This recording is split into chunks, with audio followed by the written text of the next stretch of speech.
Um, I'm gonna talk about something a little different. Um, the meaning of this tattoo. I'm gonna talk about the meaning of it.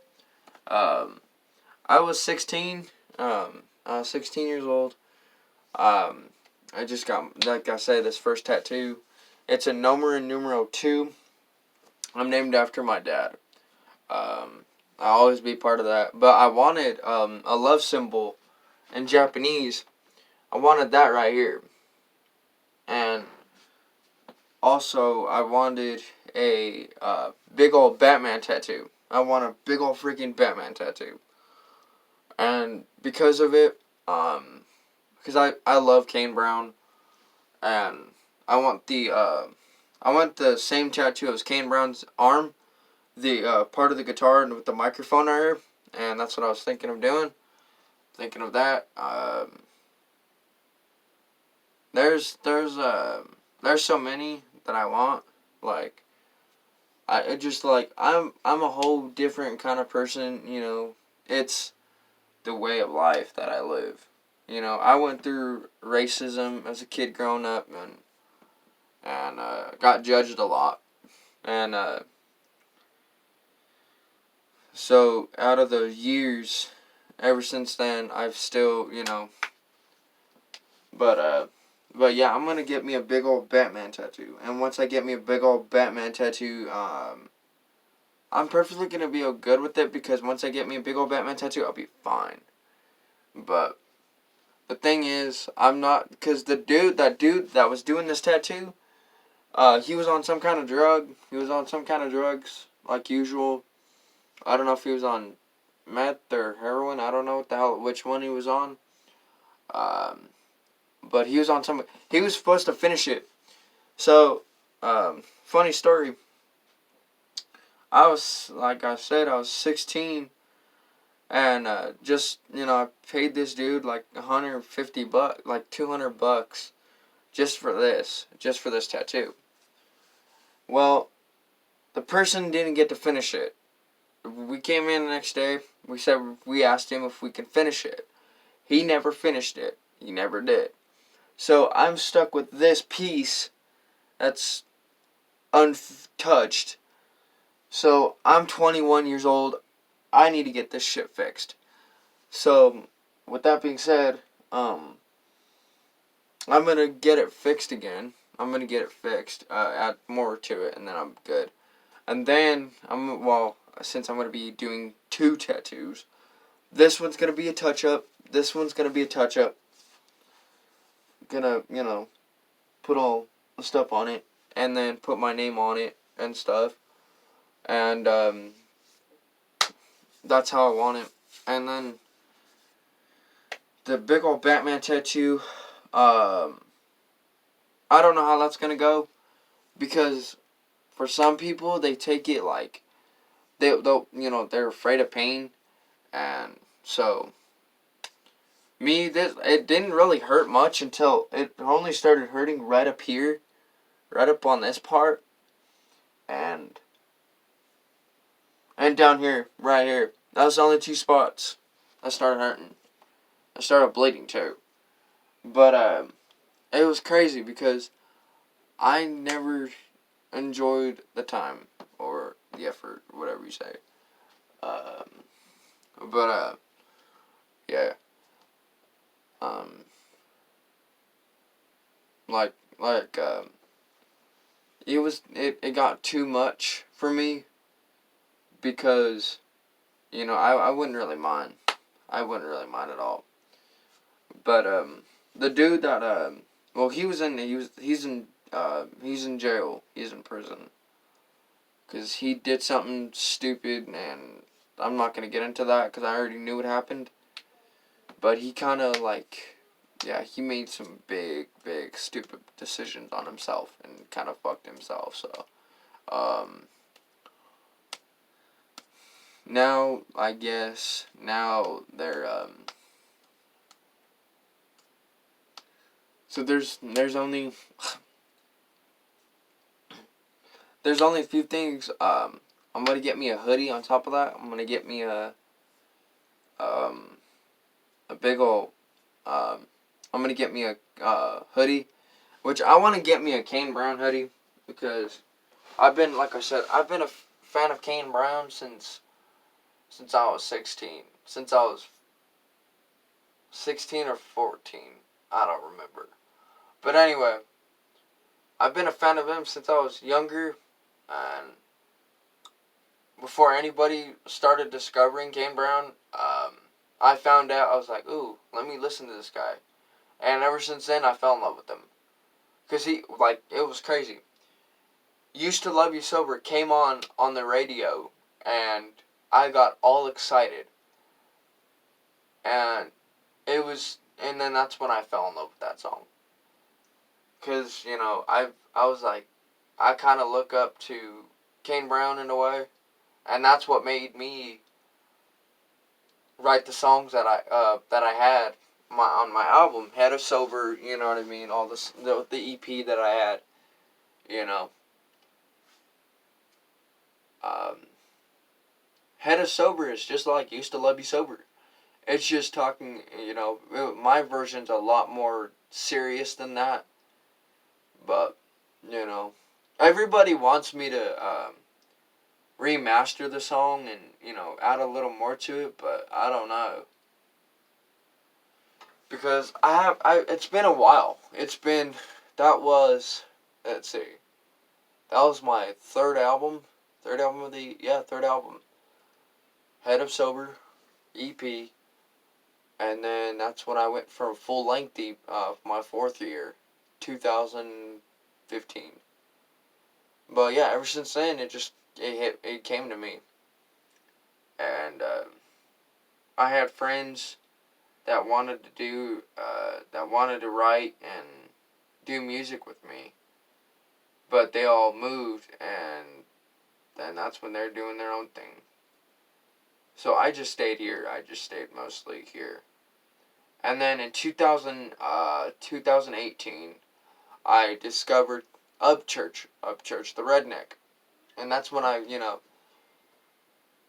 but ever since then, I kind of fell in love with Kane Brown, and so ever since then, I've been listening to Kane Brown. Ride the Kane train. um, Ever since then, everybody's kind of, got me into different artists, different music. Justin Bieber. I kind of like his music too. Shout out to him. Um, but mostly, I stayed myself into more like, more of a Kane Brown kind of way, if you kind of expect it. I want to do covers. I want to do cover songs for you guys, but I'm too shy. I've always been shy all my life.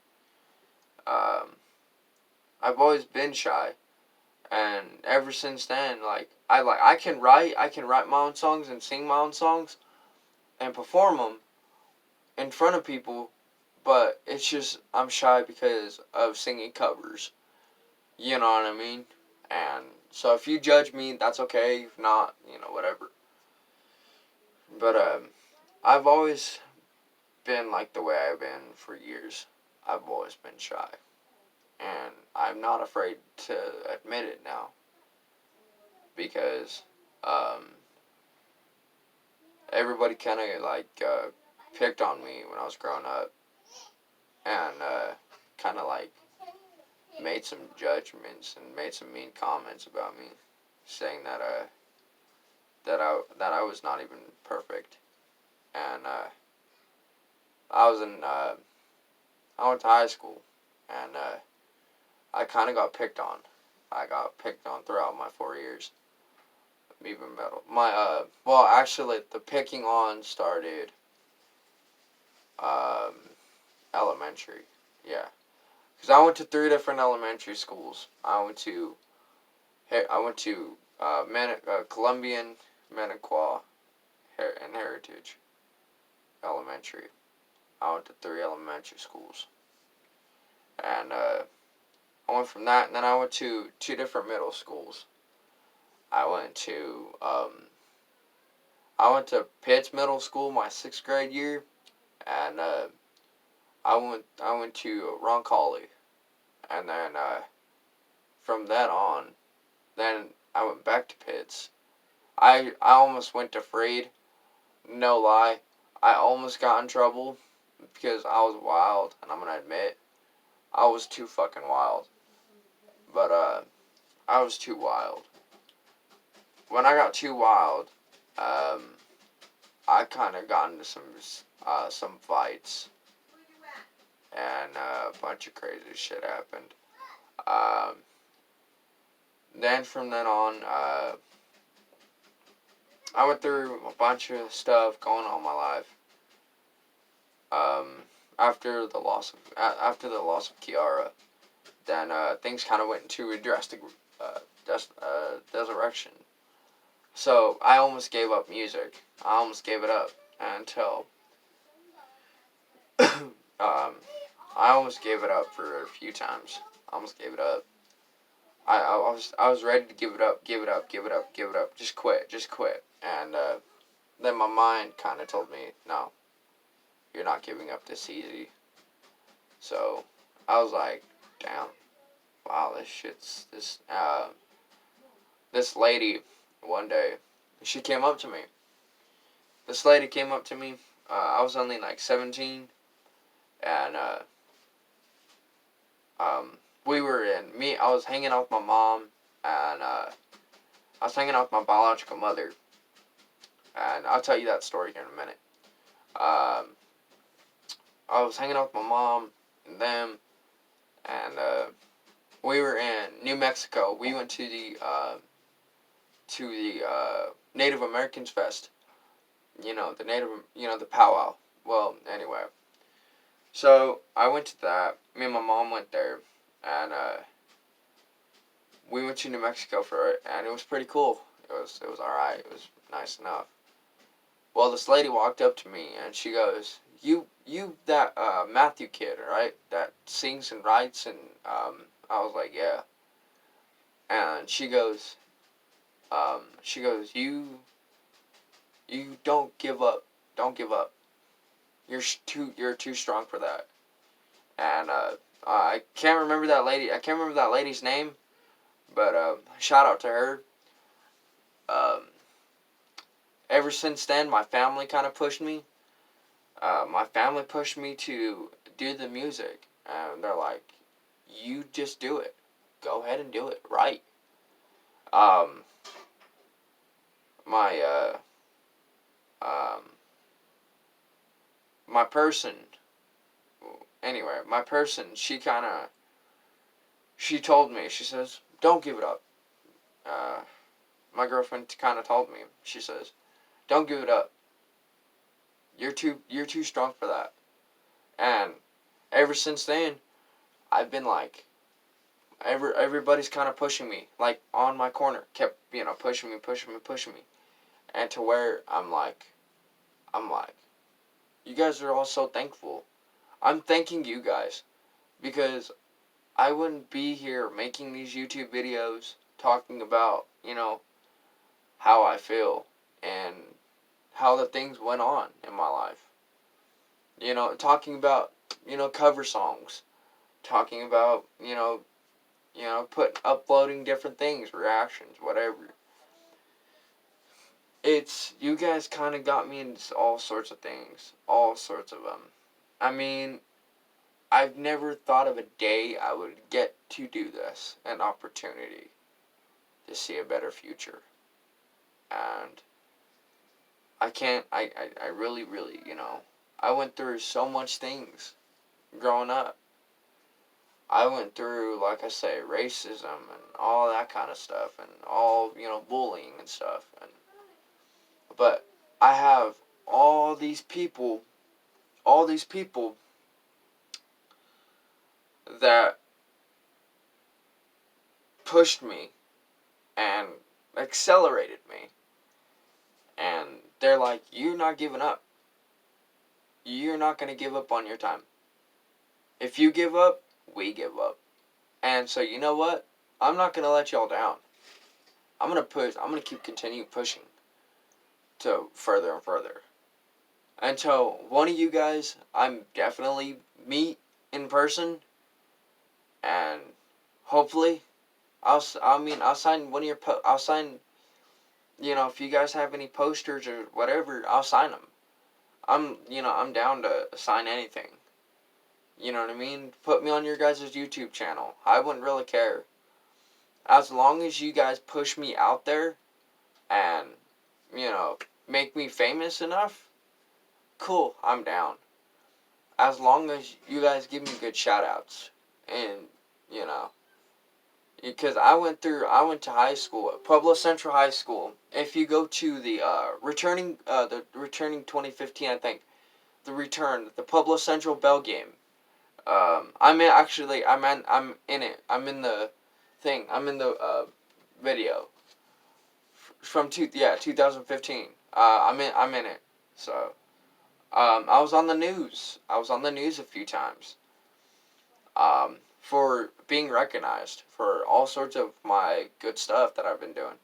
If you guys remember me from it got me from the YouTube video from 2015, and then it got me to the news, and then this is look where I'm at, guys. This is where I've made myself, and I'm thankful, and I really, really thankful for that, for you guys. Because I'm never giving up on yous. I'm not gonna give up. I'm gonna be here, and I'm gonna stand right. If I give up, you guys give up. But if I don't give up, you guys are not giving up. You're along on the ride for us. Now, anyway, to that story. Let's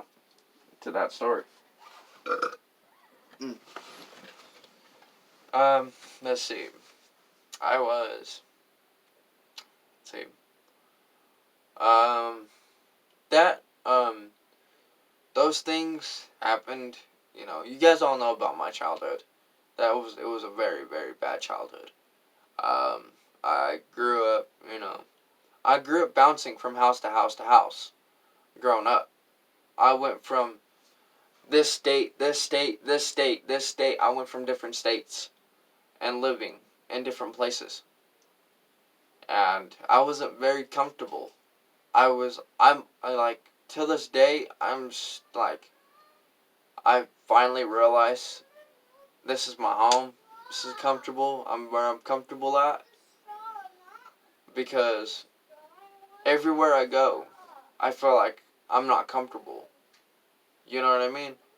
So, I'm like, I was bouncing from house to house to house to this guy, my mom's going from this guy to this guy to this guy to this, it's got on and on and on.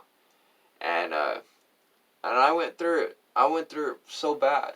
I went from bouncing from house to different houses until I was 6 years old. Until I started living at my grandma's house.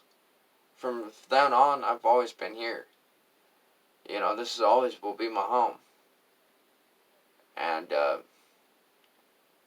maybe one day, hopefully soon, I'll get my own place and share the same thing. If I have my own kids, I'll share the same thing to them. And I'll tell them, this is where you're comfortable at. This is always you'll be your home. Like, I see these kids, they're bouncing from house to house to house. From where I was. And it made me look and realize that it's not easy. It gets confusing and it gets stressful. And my life wasn't easy. My life wasn't all, good with kids. I was never around kids. Like, when I started, when people, they come up and approach me, I'm very shy. Like, no joke. It's the things that I've seen, the things that I've done, and trust me, it's kind of hard. And some of the people that realize it, you be grateful for what you got. Be grateful that you have a mom and dad. Be grateful for that. I don't. I don't have a mom or a dad. My grandma grew up and raised me. I was raised by my grandma. And I'm thankful for her.